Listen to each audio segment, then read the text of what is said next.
טלפונים מחובים. Yeah, so where did I put my bag? Here.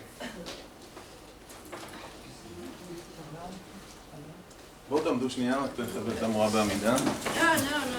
Yes. Yeah. No. Just relax. A little bit disciplined. Well, I don't know. They are so naughty. If you have if you have real teachers, then you can. Please sit down.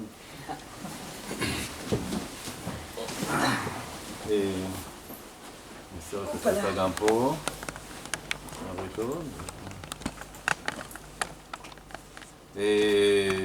שומעים אותנו? סוזנה, שומעת אותנו?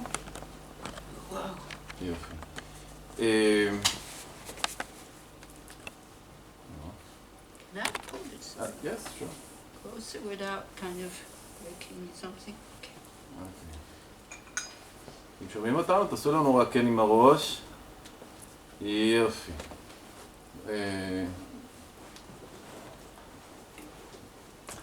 I'll make a little introduction in Hebrew. Yes, please do. Yeah. You can do a long one also. Oh. So in the next hour I'll tell you about my teacher. אז ערב טוב לכולם, ותודה רבה שבאתם למפגש עם המורה לוסאנג, במקום החדש שלנו, פה במסגרת, בצ'יחאי. נושא השיחה היום יהיה בנושא של חמלה קשוחה, אסרטיביות וכעס. השיעור יהיה שעתיים, המפגש הוא בדנה, דנה זה אומר נדיבות הלב, יש לכם אחר כך קופסה שם לתת את התרומה שלכם. את המורה לוסאנג פגשתי ב-2005 בשיעור של המורה גשת ג'אם פגיאצו, שהיא לימדה יחד עם הנזירת שוקי. שבוע אחרי זה הייתי כבר בריטריט בנושא שמונת הבתים להתמרת התודעה של גשת לנגי טנקפה, ושם כבר התאהבתי בנושא הזה של הלא ג'ונג, ומשם הדרך שלי עם ידידי הדהרמה התחילה, כאשר למדתי עם המורה לוסאנג ריטריטים רבים, גם ריטריטים של להמרים, דרך המדורגת, ואני ממליץ לכולכם לעשות להמרים עם המורה. זהו, וכל שנה בעקביות המורה מגיעה אלינו לקממניקים לעשות שיחה, I want to thank you for almost 20 years. בואי... What do you mean almost 20 years? Almost 24 years. What? Almost 20 years that you are coming to Chihai, to my place. To your place. To my place. That's your fault because you didn't start earlier. Yeah, I know. Not my fault. המורה היא באמת מורה חשובה מאוד ומשפיעה מאוד ותורמת מזמנה היקר כל שנה למספר חודשים בישראל, ובאמת נפלא. להשתיק את כולם בבית. רק רגע. ask me to sense, אני לא שומע אתכם. mute all, אוקיי. השתקתי את כולם בבית. So, thank you very much. Well, thank you, Alon, and thank you everybody for coming in this not so easy times, you know better than I do. So we'll look at this topic of, what was it, tough compassion. And what that means. And maybe first of all, we just sit and arrive here, try to relax as much as we can. Very important these times that we know how to open up, how to relax, how to just become spacious.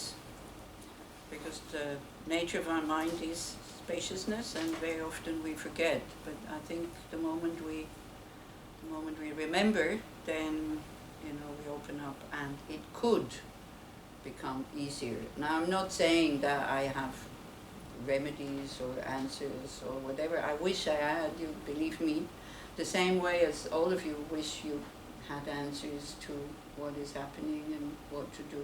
I don't know.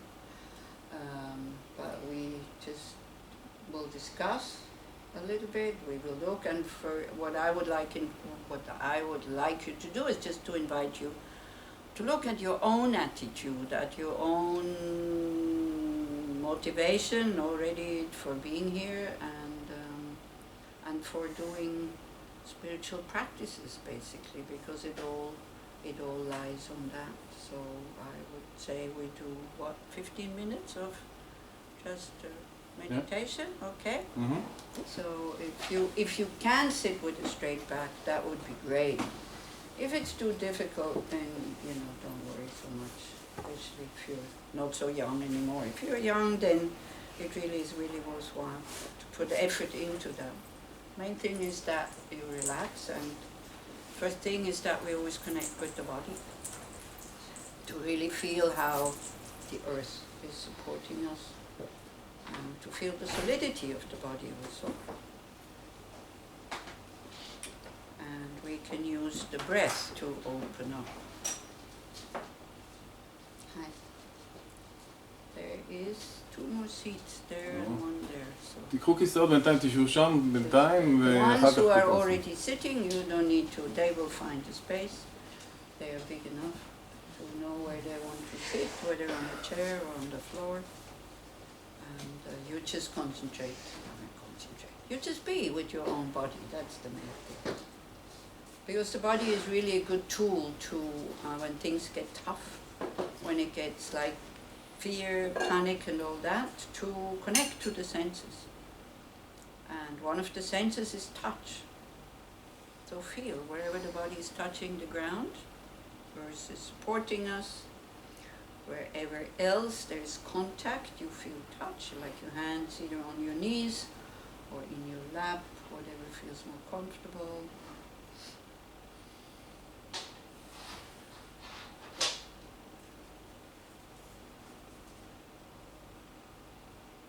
And then you can use your breath, and starting at your feet, but to really feel them, to really experience them, not making any comments, not necessary, but just to be there.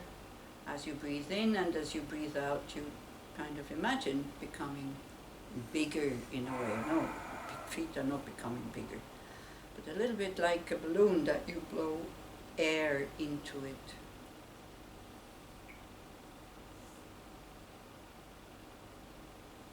To really give space, or to make some space.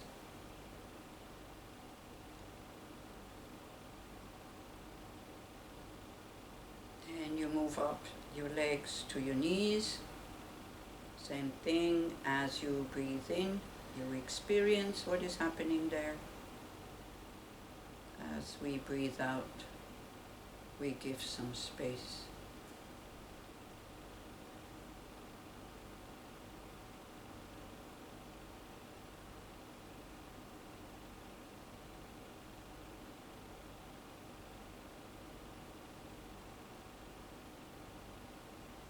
Upper parts of your legs, same thing. Breathing in, being there in that area. Breathing out, giving space.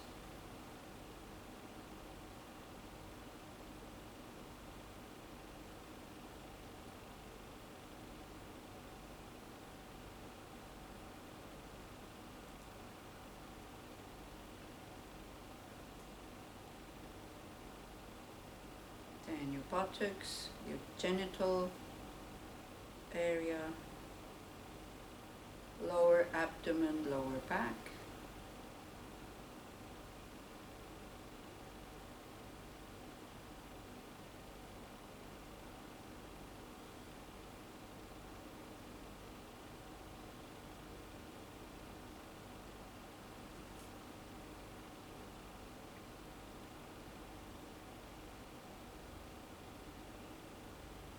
Then your chest and your upper back, and that one is really important because very often we close up there,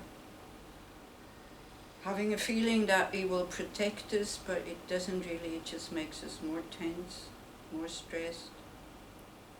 So especially important, just open up, give the lungs the space they need, the heart the space it needs.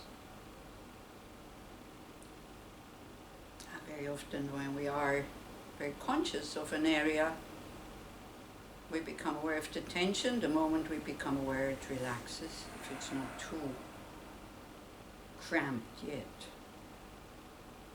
So the whole thing is really just being aware, and very often things arrange themselves.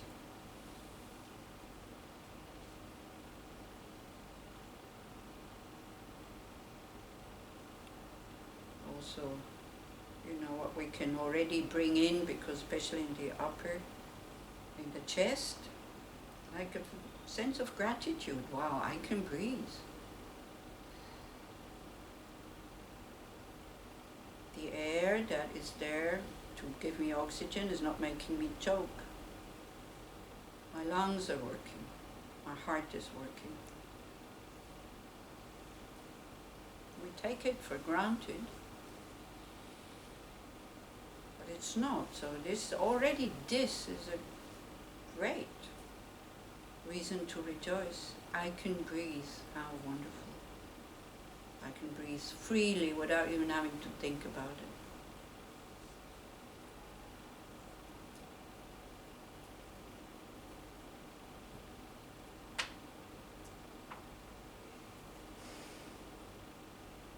Then we go to the shoulders, that we're kind of not pulling them up, but just letting them down, relax.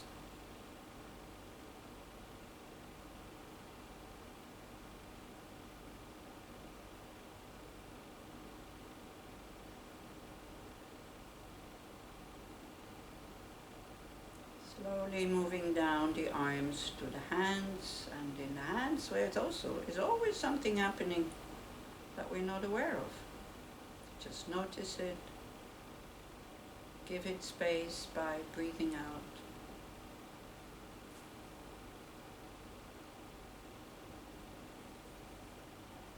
And with one corner of your mind, just watch how the mind state is when we are so carefully, consciously going through the body. Not judging, not expecting anything, just noticing. Being aware, knowing directly through experience.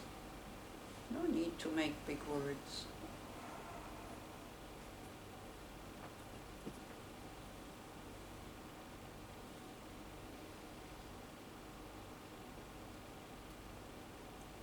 We come back up to the neck and the throat,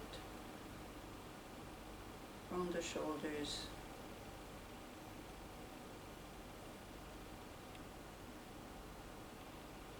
and then very important, the face, where we hold quite a lot of small tensions that we're not aware of. The jaws, the chin, the cheeks, and especially around and behind your eyes. So let your eyes roll down, let them relax, and then the front.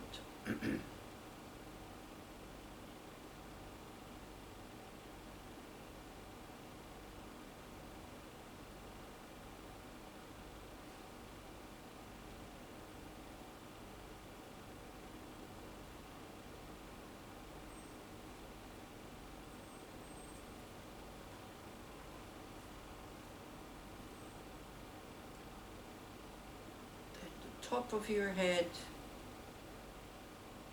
that, you know, sometimes we could think, how can I be tense there? But we can relax it further by, when we breathe out, to give it space, and then finally the back of your head. Don't forget your ears.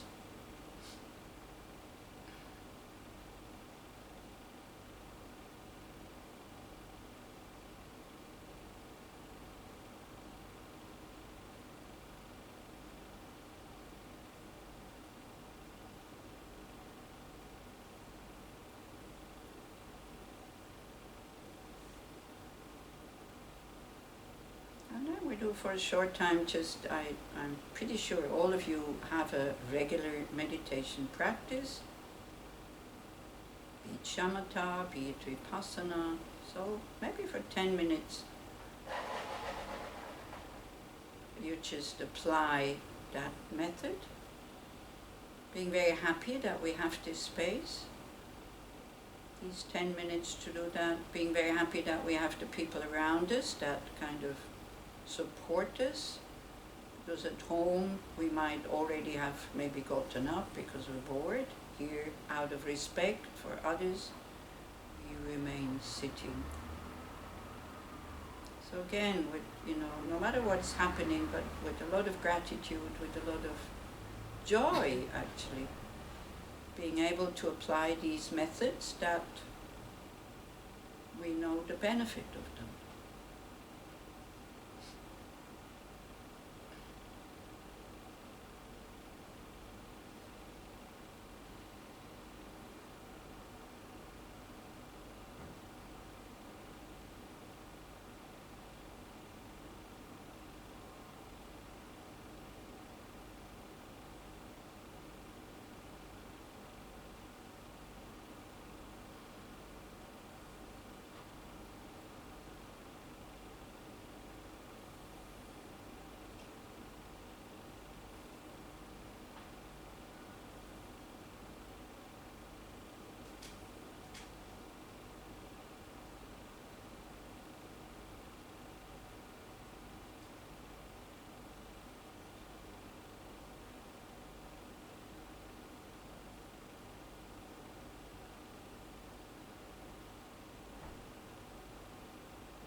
Then for the last few minutes, we can reflect a bit.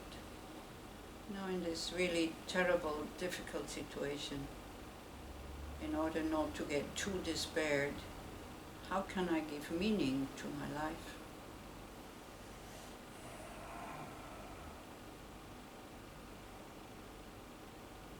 Before we started, we talked about, you know, being there for others, helping others. But there's always an opportunity to do that.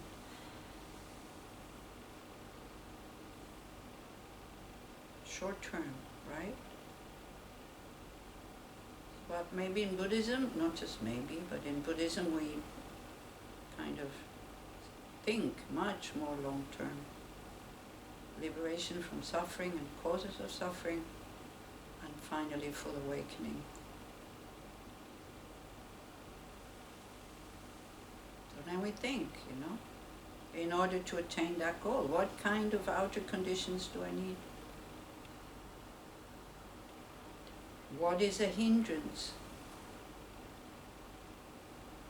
for me to eliminate my negative emotions, my wrong views, my self-concern, my self-cherishing?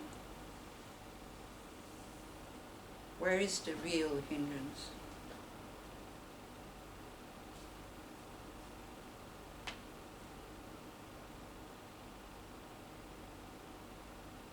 It's very personal. Each one has to find its own answer.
Okay. So then the topic is exactly kind of what? Tough compassion? Tough compassion, assertiveness, and anger. Uh-huh.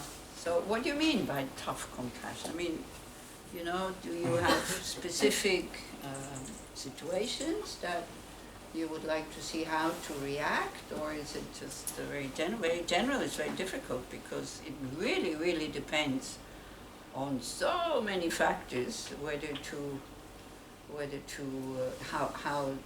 what's a good thing to react. And don't forget, however we react is kind of not quite right, no matter what. That's samsara. Yeah. If I use words that you don't understand, then just please tell me and say, hey, what is samsara? So basically, samsara is being yeah. Yeah. What do you mean? However we react, it doesn't matter. You know, Same I way don't, you said- one same other way. sign of my old age is that I don't hear well, so I have to speak. I Yeah, asked. then also. Oh, okay.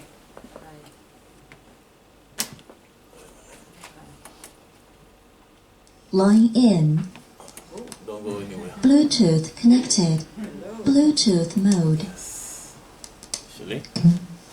Yeah. If I understood you right, you said that however we react, it's not gonna be good because we're in There's samsara. always something What did you mean? flawed. Yes, this is what I said. Now, again, There's no right reaction. we have to be careful. I'm talking Buddhist terms, okay? not worldly terms. So, because what's worldly terms, worldly ways, I think we know. So Buddhist terms is because we don't see reality as it is, because we don't see, you know, this, your book, I mean, I really, really booked these questions. I mean, it's amazing. If you just read this, and then I see how prejudiced I am. How quickly I kind of judge people from my point of view, but when somebody comes and tells me, hey, but, you know, they've been through this, or that's why they're like this, totally changed my viewpoint. But the problem is, I see the world from my viewpoint, and I have no other ways of seeing it, and I don't see the whole picture, right? I don't see the past also of these people. I don't see what my actions are going to do to me in the future. It seems to have like a short, maybe for me, good result, but then because of the action was kind of self-concern, in the long run, it will bring more suffering. Now we can even forget about karma, you know, I mean, it's like we know that from daily life. I don't know, you get angry at your plumber because he didn't do what you wanted him to do. I'm not taking political situations, okay, because I really don't have an answer. You get angry at him, and then he's frightened of you, and he does what you want, but then he's so angry at you because you were so unpleasant that he's kind of boycotting something or whatever. So we don't know. But it's like there are positive actions, there are negative actions. Negative actions, called negative actions, done with a mind that is very agitated. And they, in terms of karma, they lead to suffering. Anyway, that's why they're called negative. Not so much because it harms the other person, actually, but because it creates seeds in my mind stream that whether I want or not, in the future, it will result in something that I don't like. So even the so-called positive actions done out of compassion, patience, generosity, enthusiasm, these kinds of things, they're still done with the sense of I'm doing an action to somebody else. And we see these three things as separate. We don't see how they're connected to each other. We don't see how, how actually it's my mind that projects a kind of story into this that might be a little bit true or not true at all or whatever. So like that, yeah, that's what Buddhism says. So this is why when I said, okay, short term, of course, we try to be, protect others, be of benefit and all this. Long term, the goal is to be able to see that we don't understand reality as it is. That's long term. And the long term will be then, once we understand that everything is a dependent arising, nothing happens just out of coincidence, and the cause for this dependent arising can be long in the past, then we start to be careful about our actions, not so much our actions. Actions are not so important. Our attitudes, why we are doing this action. Does that help you? It doesn't mean you shouldn't do anything, because also not doing anything is also not the right thing to do. We have to act whether we want or not. So see, it's a little bit like this, as opposed to a Buddha. Buddha means awake, right? We are dreaming. It's not that we're not perceiving anything, but we're dreaming. So if you have a lucid dream, and you know that you're dreaming, you still react, but you react differently than if you're totally caught up in your dream and you think it's real. It's quite complex, this whole thing, so I don't know how much of this you are already familiar with. But yeah, so this is what I'm saying. So even also the positive, the so-called positive, there are positive actions, of course, that we do, helping others, being of benefit and all this. Of course it brings results that we like, but they end. Kind of the good things that come from them, they're not lasting. And what we want is, we want lasting happiness, isn't it? We don't want just temporary happiness. Although at the moment, maybe you would say, okay, temporary peace here and all this, and the hostages released, and all the bombing finished on all sides. that would be a good thing. But then very quickly, you know, then there's something else that happens and more problems are coming up. Been coming to this country since 24 years, and there were always problems. Not just, you know, not as big as these ones now, but that we were always discussing these things. How should I react? So compassion doesn't mean that you're not doing anything. Compassion is that, I think the only way that one can really explain it, that it makes sense. When you are tough with your children, do you do it out of anger? Yeah? No. You do it out of compassion because you want to protect them. So for your children, that comes very naturally. For others, then very often it is mixed with anger. And then, yes, we might be able to stop the other person, but then again, you know, the action was flawed or colored by anger, and anger distorts. Anger exaggerates. Anger exaggerates the negative sides of the person. Doesn't want to see that it's maybe also my doing in this. It's not just the other. Doesn't want to see that, and is absolutely not concerned about the happiness of the other. When you say no to your children, or even when you, I don't know what you do to them, when you make them wash the dishes that they don't like or whatever. It's anyway, with the children, I think it's much better. You give them something to do instead of taking something away from them. Somehow, because doing something, washing dishes or whatever, even though they hate it, but still there's some satisfaction in it. Whereas taking something away is just, there's no satisfaction whatsoever.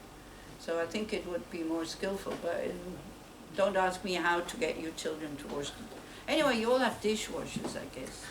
So maybe it's filling it and emptying. I remember the two boys when they were smaller of my ex-boyfriend, when then he got married, they had two boys. It was this big thing, you know, they had to take turns, kind of emptying it and filling it. Filling it was the mother, because, gosh, filling dishwashers is such a personal thing.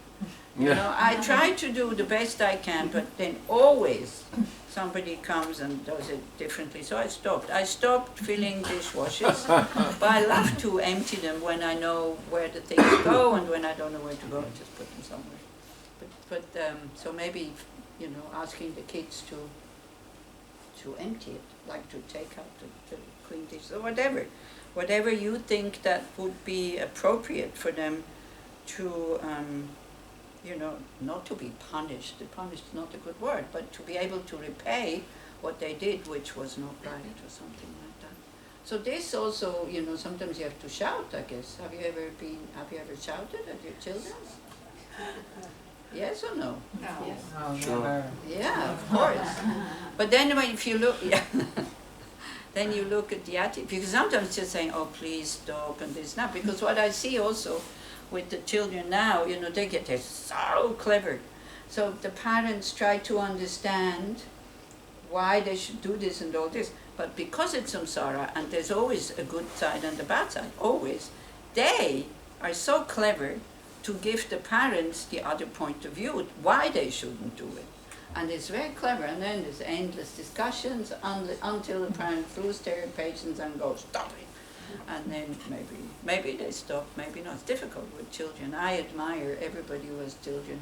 I don't know how I would do, isn't it? Yeah. So, but you know, compassion is not always soft. Of course, compassion is not always just there. But it has this attitude of concern for others, for the one that you do the action with. Yeah, like. You see, you can do exactly the same action. It's like we had one Lama who was coming to Switzerland all the time, and then in his room there was no key on the door, so he asked for the key, and I thought, why is he asking for the key? But of course he's living in India. So, but then he said he wants to lock the room so that nobody can steal his stuff.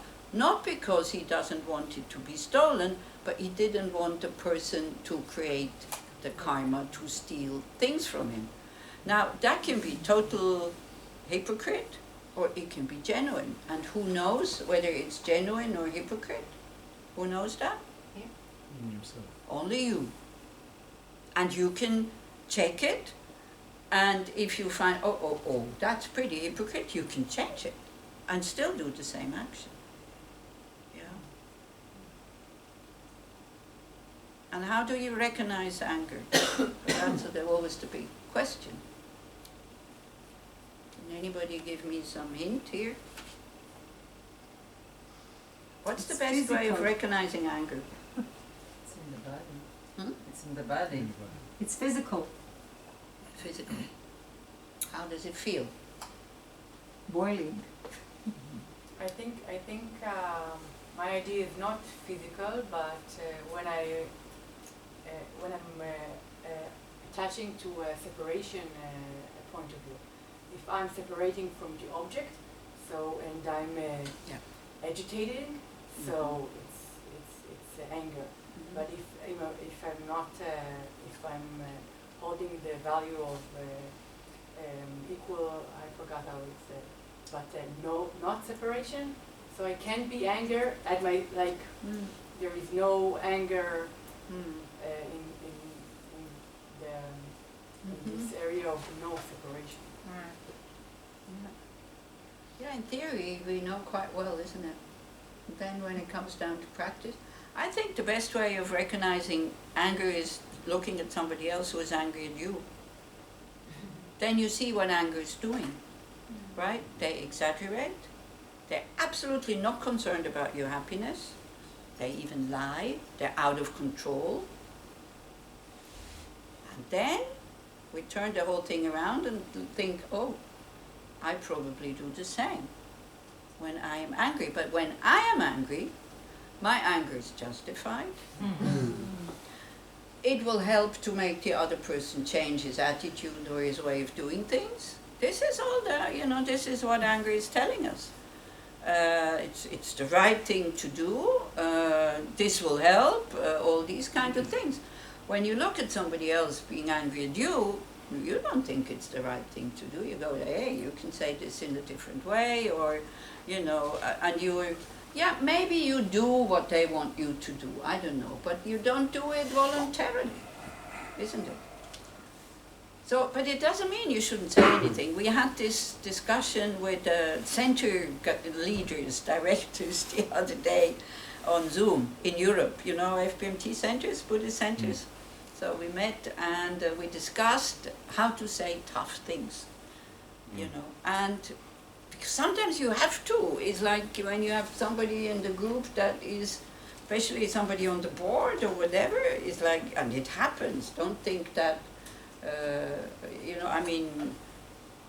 Alon is autonomous, I think. Could you have a board also? No, you don't have a board. Like a committee, like a VAD. Nati? You have a VAD. Nati is my VAD. Okay, so there's only two, so that's okay. But then when there's more, then it's like endless discussion sometimes about things should be done or people are misbehaving and this and that. And we came, there's different ways of why the problems start to get bigger. So one way is, we discussed why are we not saying what needs to be said, and we agreed that we're not saying because we're Buddhists. We are afraid of hurting the other, and I said because there's no point. I see the other doesn't understand my point, and like that. So and I recognize in me also because sometimes I was in centers and had quite. Oh, that was probably mine. So I'm sorry. And I had kind of, roles of responsibility. It's very difficult to say something, but I noticed I could say, as I said, I'm Swiss, so I'm still culturally, I can be very polite and inside is totally black, or let's say gray, okay? If I say these unpleasant things and as you say, I'm still upset and all this, it's no good. I better shut up or have somebody else go and say the thing. But it's very, very difficult, especially in Buddhist circles, because, there's this huge misunderstanding. Oh, then a Lama comes, right? and then he's teaching, and then you hear exactly what this other person needs to hear. You don't hear what you need to hear, you know, but you're so happy and you think, oh wow, it's good that he's saying these things, that's exactly what they need to hear.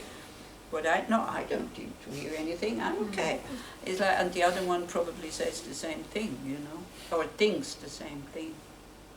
And then we think, oh, then the Lama will come and they will tell them directly what they're doing is wrong. They don't. The Lamas give us the teachings, then we have to figure it out ourselves. They're not, because then, you know, if you start to correct people, you're taking sides. And they don't. They give us the responsibility to figure it out ourselves, what is beneficial and what is not. And then there's always this measure, which again, you know, theoretically it sounds great, very easy, but then when you have to figure it out, it's much more difficult. So it's kind of, if it's beneficial in the short run, but not in the long run, don't do it. If it's beneficial both ways, then of course do it. And if it's beneficial, if it's hurting in the short run and beneficial in the long run, then do it. But that's difficult. That's difficult. But it needs a lot of courage. And it needs, especially as you say, first we check out the state of my mind of what is my motivation in this. But the problem is, you know, now at least, after maybe, now I've been practicing more than 30 years. Now it's okay. Now, you know, I'm not shouting at anybody, and also this cold anger, because you say it's burning, it's not always burning, it's sometimes very cold. It retracts, and I freeze, and I stop communicating, and there's zero, not an atom of kindness in what I say. Although maybe it sounds quite okay, but I know inside, but this is getting really good, I think. And I'm really grateful for the practice for that, because the first one who is suffering is me, right? Because it doesn't make me feel happy when I'm treating somebody in an unkind way. So this is what we have to understand. I'm the first one that is suffering here. So yeah, so anger can also be kind of stopped to communicate. No